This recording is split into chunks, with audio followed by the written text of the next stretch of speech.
Oh, goodness, we're live. Uh-oh, I forgot what to say. Hey, this is I Read Old Magazines. Please like and subscribe. We're doing a lot of exposés on traditional Catholicism uh, in the Badrillian sense, I guess.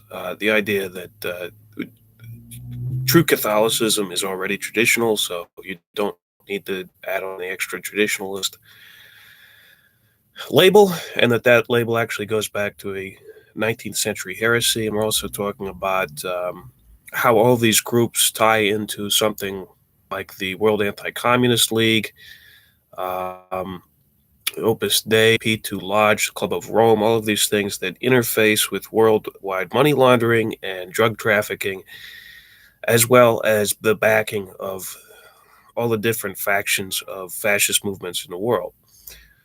Um, we focus on Steve Bannon, Alain de Benoist, um, Plinio de Oliveira, um, Olavo de Carvalho, who's an advisor to the fascist president in Brazil, and how these traditionalists, so-called traditionalists, move in and out of being pagans into Catholic theology, and they're doing the same thing in Russia.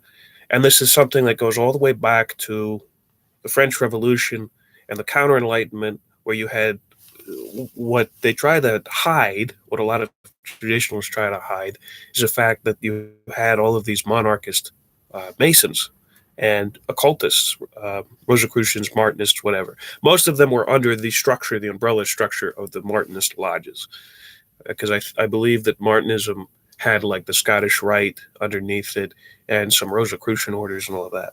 So we did a expose on Jay Dyer recently. Hasn't got as much traffic as I thought it might.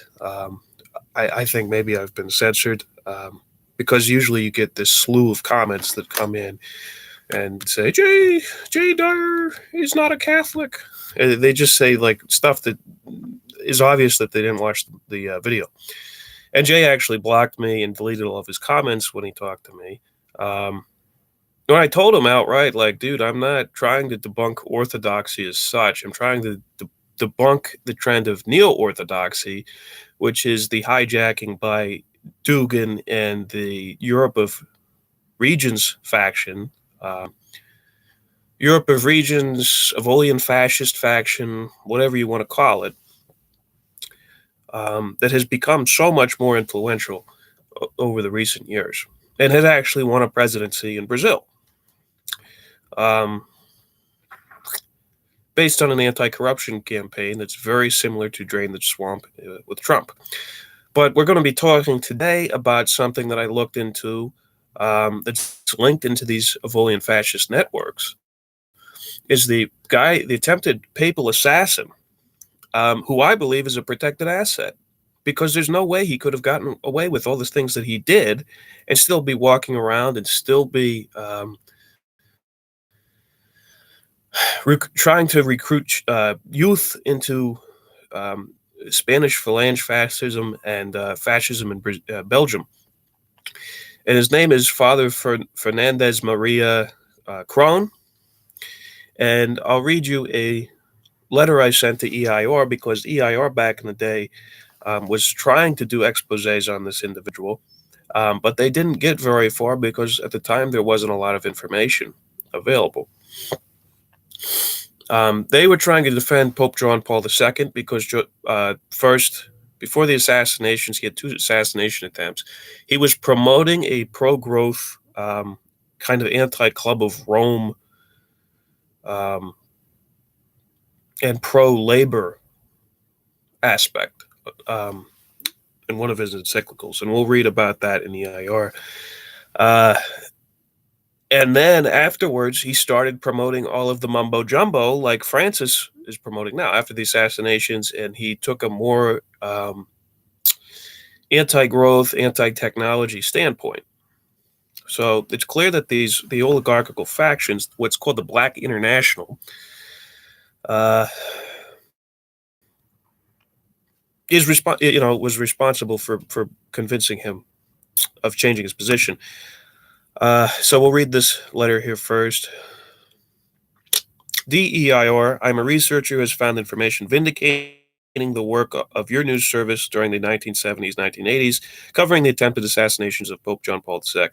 The major relevance here is that the assassination network, which produced Father Fernandez Krohn, an assassin, so the network and produced the assassin Krohn himself, is directly linked to the monarchist Viite Synarchy and Alan Benoist, which your Pierre Boudry has elaborated on over the years. So that's Pierre Boudry, who's at a matter of mind.us, I believe. He has a lot of good works on art and some political history. I don't necessarily agree with his works on Charlemagne and the Khazarian Empire and all of that, but going on, the Vichyite network and the aristocratic collaborators are directly responsible for the red-brown-blue alliance emerging between Alan de Benoist, Putin's Rasputin, Alexander Dugin, Olavo di Carvalho, and Steve Bannon. So the red-brown-blue alliance is the communists,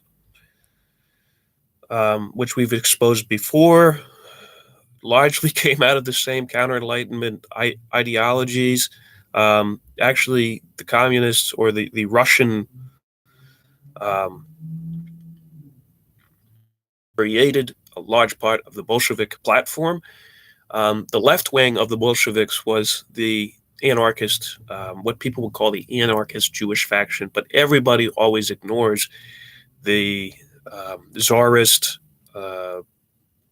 blood and soil Russian Empire faction of Dostoevsky and all these individuals. And I think it's called Paymat Memory. Is a group that came out in during the Soviet Empire and was promoting the canonization of Dostoevsky as a saint. But this was a faction that was later allowed to emerge. I think they cracked down on that faction for some time, but they were later allowed to emerge at near the end of the Russian Empire. And since then, it has become this snowball effect. And Alexander Dugin has harnessed this. The brown, obviously, the brown shirts in the blue is the blue bloods, is the blue Fatima army, the blue shirts of Count Goldenhove Kalergi's Pan-European Union, which we've talked about before on this show. So the red-brown-blue alliance emerging between Alan de Benoist, Putin's Rasputin, Alexander Dugin, Olavo di Carvalho, and Steve Bannon. The major link I've established, never before revealed, is that this Father Juan Fernandez Maria Krohn's spiritual advisor / programmer, Father Georges Salaron, above at SSPX Seminary in Krohn, Switzerland, which is apparently was funded by some large-scale industrialists, Swiss money, French money. Georges Salaron was the son of the Vichyite synarchist Louis Salaron. Louis Salaron is known for unifying the agrarians in France to support corporatism, fascism, founding the Peasant Corporation. This is where you get the idea what Mussolini says, that fascism is the merger between the state and the corporation. He's not talking like all these dumbass leftists say, it's like merging with Disney or GE. That's not what it is. The corporation goes back to the Black Guelph theorist Marsilia de Padua, and it's the idea of I think kind of like a Hobbesian Leviathan. It's the idea of the state as this body, and the people are all parts of this corporate body. That's where the name corporate comes from. So it's related, but it's not. Mussolini's not saying that GE should come in. I think they generally tried to hide the fact that they were sponsored by industrialists.